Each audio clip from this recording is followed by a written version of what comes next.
Welcome to the Blender platform, where members can be lenders and borrowers. Let's be a borrower first. We can create our own credit line account, choosing our own interests, our own monthly payment, and our own credit limit while putting forth collateral to protect our lenders. Wow, we've already attracted 2 lenders, and they have both committed to contributing funds that we can now withdraw.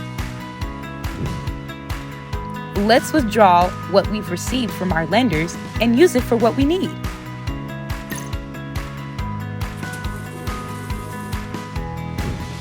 And now it's time to repay our lenders, giving them back what they've given us, plus the interest that's acquired in the time we've had their funds. And one of our lenders has become a borrower, creating their own credit line, and the cycle continues on and on.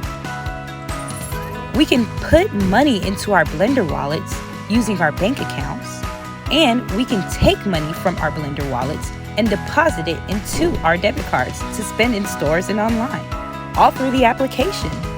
The Blender platform.